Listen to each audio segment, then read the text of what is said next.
प्यारे दोस्तों, कबूतर एक निहायत मासूम और खूबसूरत परिंदा है। मगर क्या आप जानते हैं कि करबला के तपते हुए मैदान में एक सफेद कबूतर भी इमाम हुसैन अलैहिस्सलाम की खिदमत में हाजिर हुआ था? आखिर वह बेजुबान परिंदा वहां क्यों गया? इमाम हुसैन अलैहिस्सलाम ने उससे क्या फरमाया? और फिर वह कबूतर अपनी वफा कैसे निभाता है? यह सुनकर आपका दिल भी कांप उठेगा। ऐसा क्या राज था कि अल्लाह ताला ने उस छोटे से परिंदे में शिफा जैसी अजीम नेमत रख दी? यकीन जानिए, यह वाकया सुनकर आपकी आंखें भी नम हो जाएंगी। तो वीडियो को आखिर तक जरूर देखिए। प्यारे दोस्तों, 61 हिजरी 10 मुहर्रम के दिन करबला के मैदान में जब इमाम हुसैन रजिल्लाहु ताला अन्हु का सर मुबारक तन से जुदा कर दिया गया, जब आपको शहीद कर दिया गया, तो फौज ए यजीद ने रसूलुल्लाह सल्लल्लाहु अलैहि वसल्लम की साहबजादियों को कैद कर लिया। इमाम हुसैन अलैहिस्सलाम और उनके साथियों को जमीन करबला पर छोड़कर वो लोग कूफा और शाम की तरफ रवाना हो गए। प्यारे दोस्तों, इसी के साथ हम आपको मैदान करबला से जुड़ी एक हदीस भी बताते चले।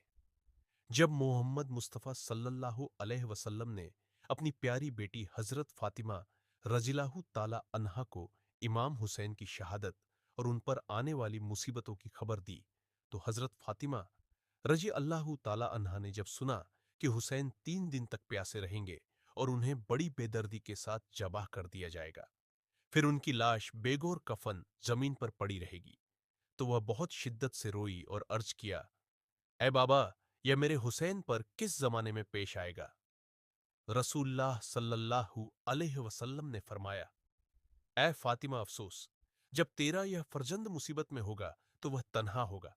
उस वक्त ना मैं होऊंगा, न तू होगी और न अली होंगे। यह सुनकर हजरत फातिमा रजिल्लाहु ताला अन्हा और ज्यादा रोई और बेचैन हो गई। उन्होंने अर्ज किया, ए बाबा जान, जब मेरा बेटा इतनी बेदर्दी से शहीद किया जाएगा तो उस पर कौन रोएगा, कौन मातम मनाएगा? हजरत मोहम्मद सल्लल्लाहु अलैहि वसल्लम ने फरमाया, मेरी उम्मत की औरतें मेरे अहले बैत की औरतों की मुसीबतों को याद करके रोएंगी और मेरी उम्मत के मर्द अहले बैत के मर्दों पर आंसू बहाएंगे। ऐ फातिमा, मेरी उम्मत की कौमें हर साल एक के बाद दूसरी तेरे हुसैन का मातम करती रहेंगी, और जब कयामत का दिन होगा तो औरतों की शफात तू करना और मर्दों की शफात मैं करूंगा, और जो शख्स हुसैन की मुसीबतें सुनकर रोएगा, हम उसका हाथ पकड़कर उसे जन्नत में दाखिल करेंगे। ए फातिमा, कयामत के दिन तमाम आंखें रो रही होंगी, मगर वह आंख जो हुसैन की मुसीबतों पर रोई, उसे उस दिन जन्नत की खुशखबरी दी जाएगी। तो प्यारे दोस्तों, जब 10 मुहर्रम के दिन इमाम हुसैन रजलाहु ताला अन्हु को शहीद कर दिया गया, तो यूं रसूलुल्लाह सल्लल्लाहु अलैहि वसल्लम का नवासा जमीन करबला पर बगैर कफन के तन्हा पड़ा रहा।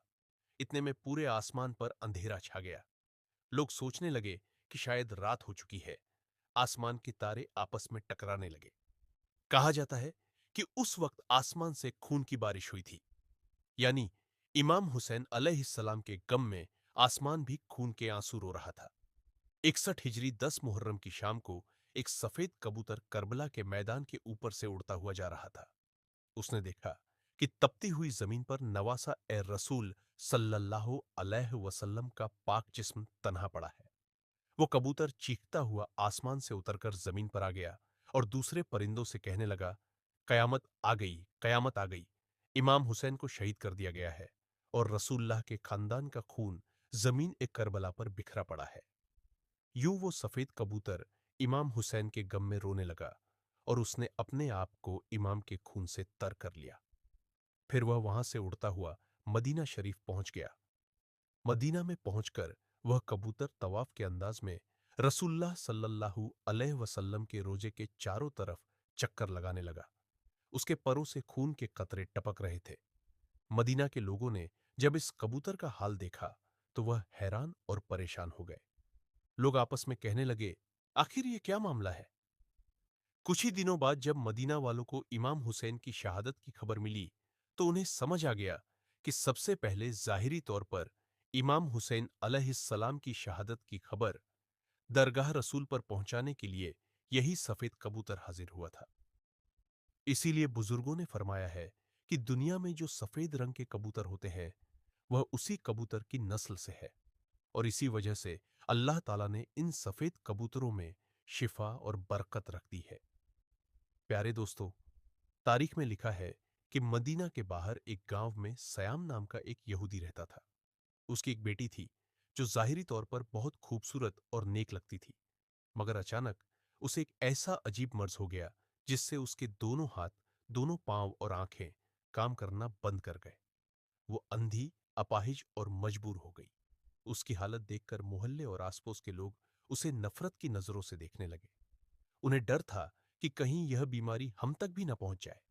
जब उस यहूदी ने देखा कि सब लोग उसकी बेटी को नफरत की नजरों से देखते हैं, तो वह यहूदी तंग आकर अपनी बेटी को लेकर अपने गांव से निकल गया। वह दूर एक बाग में जाकर रहने लगा। अब यहूदी दिन भर शहर में काम करता और शाम को उस बाग में अपनी बेटी के पास वापस आ जाता। एक दिन इत्तेफाक से ऐसा हुआ कि वह यहूदी अपने काम में इतना ज्यादा मशगूल हो गया कि वह शाम को बाग में अपनी बेटी के पास न लौट सका। जब वह नाबिना अंधी लड़की शाम तक अपने बाप का इंतजार करती रही और वह ना आया, तो वह लड़की गिरते पड़ते टटोलते हुए एक दरख्त के नीचे जा पहुंची और जोर जोर से रोने लगी। उसने वह पूरी रात उसी दरख्त के नीचे गुजार दी। जब सुबह हुई तो उस लड़की ने महसूस किया कि उसके पास ही एक दूसरे दरख्त पर किसी परिंदे की चीख भरी आवाज आ रही है। उस आवाज में इतना दर्द था कि वह लड़की खुद को रोक ना सकी और घिसटते पड़ते उस दूसरे दरख्त के पास पहुंच गई। हालांकि वह लड़की देख नहीं सकती थी, फिर भी उसने सर ऊपर उठाकर उस परिंदे की तरफ देखने की कोशिश की। तभी अचानक उस कबूतर के पंख से खून का एक कतरा उस लड़की की दाईं आंख में गिर पड़ा।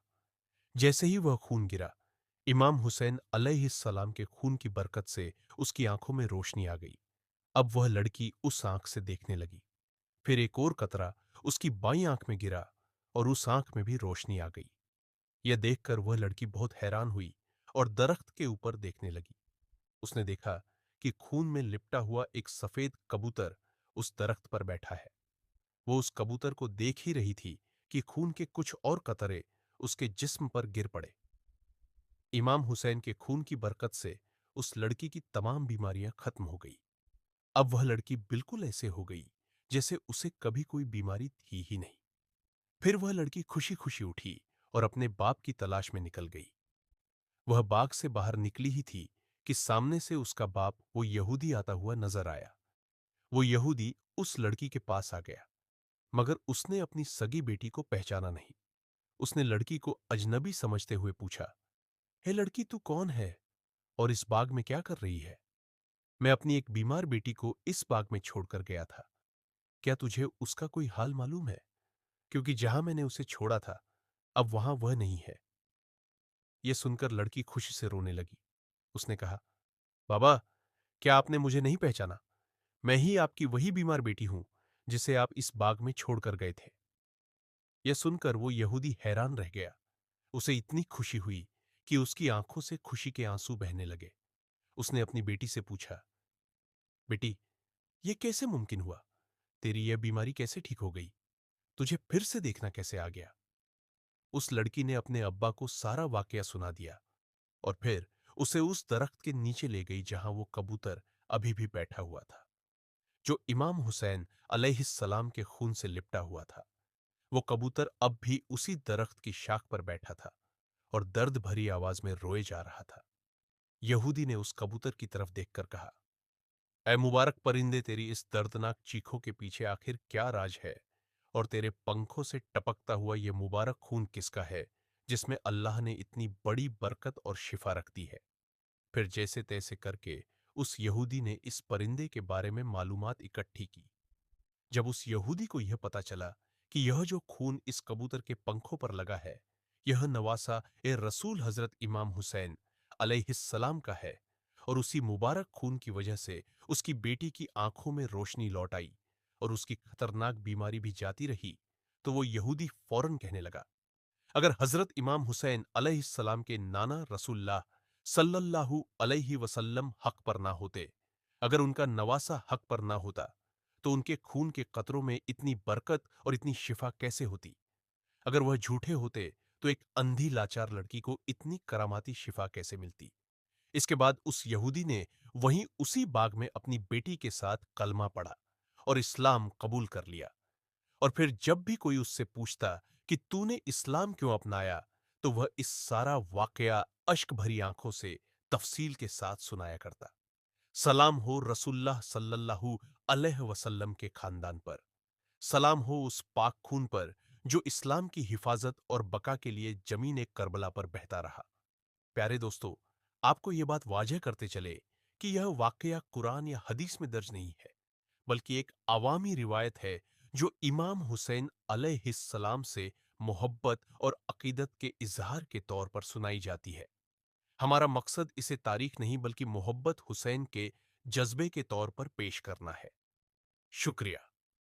प्यारे दोस्तों, अगर आपको मेरी वीडियो पसंद आई हो तो मेरी वीडियो को लाइक करें और मेरे चैनल को सब्सक्राइब करें। मिलते हैं अगली वीडियो में।